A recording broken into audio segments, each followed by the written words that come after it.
یہ کہانی ہے اس مرد کی جس کے نام سے سلیبی نہیں ان کی نسلیں کانپتی تھیں۔ حصہ 1، جب ایک بچہ پیدا ہوا اور دشمنوں کی نیند اڑ گئی۔ تاریخ کے ایک ٹوٹے اندھیرے دور میں جب مسلمان بٹ چکے تھے، جب بیت المقدس صداؤں میں رو رہا تھا، تب ایک ننھا بچہ پیدا ہوا۔ نام تھا یوسف بن ایوب، لیکن وقت نے اسے وہ نام دیا جسے سن کر زمین بھی احترام سے لرزتی تھی، صلاح الدین ایوبی۔ وہ بچپن میں تلوار سے نہیں اپنے کردار سے پہچانا گیا، خاموش مگر سمندر کی طرح گہرا، نرم دل مگر پہاڑ کی طرح مضبوط۔ جنگ حصہ 2 اور 3۔ جوانی آئی، صلاح الدین کے اندر ایک آگ جاگ چکی تھی۔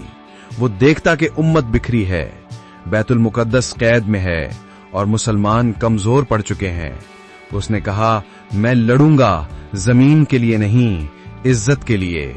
وہ عام سپاہی نہیں رہا، وہ روشنی کا علم بردار بن گیا، جس کے فیصلے تلوار سے زیادہ کاٹدار تھے۔ حطین کا میدان سلیبی سمجھتے تھے کہ انہیں روکنے والا کوئی نہیں، پورا یورپ ان کے ساتھ تھا، طاقت، دولت، ساز و سامان، سب کچھ، لیکن ایک چیز جو ان کے پاس نہیں تھی، وہ صلاح الدین کا ایمان تھا۔ حطین کا میدان، ریت اڑی، دھواں چھایا، لشکر ٹکرائے، اور پھر صلاح الدین کی للکار نے دشمن کی کمر توڑ دی۔ سلیبی سپاہ ریت کی طرح بہہ گئی، ان کے سردار گھٹنوں پر آ گئے، اور تاریخ چیخ کر کہہ اٹھی، یہ ہے اصل فاتح۔ وہ چاہتا تو انتقام لیتا، لیکن اس نے کہا، میں جنگ دشمن مٹانے کو نہیں لڑتا، میں نفرت مٹانے کو لڑتا ہوں۔ یہ وہ جملہ تھا جس نے ایک سپاہی کو لیجنڈ بنا دیا۔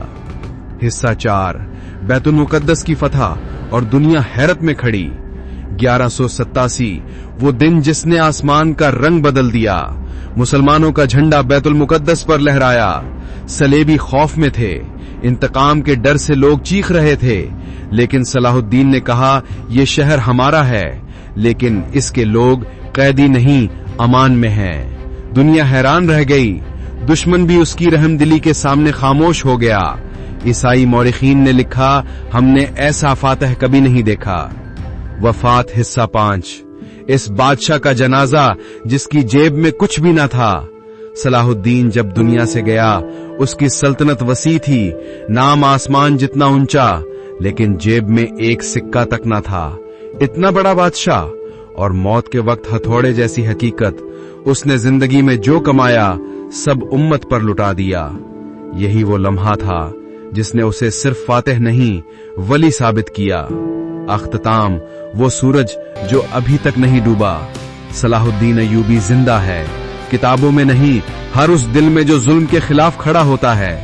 وہ بتاتا ہے، ایمان ہو، غیرت ہو اور نیت پاک ہو تو دنیا کی کوئی طاقت تمہیں روک نہیں سکتی۔ یہ وہ انسان تھا جس نے شکستہ امت کو دوبارہ شان دی، جس نے فلسطین کو آزادی کی سانس دی، اور جس کا نام آج بھی دشمن کے سینوں میں تیر کی طرح لگتا ہے۔ ایسی طاقتور تاریخی کہانیاں سننے کے لیے رازنامہ کو فالو کریں، ویڈیو کو لائک کریں، شیئر کریں اور چینل کو سبسکرائب کرنا نہ بھولیں۔ Take care, take care, take care.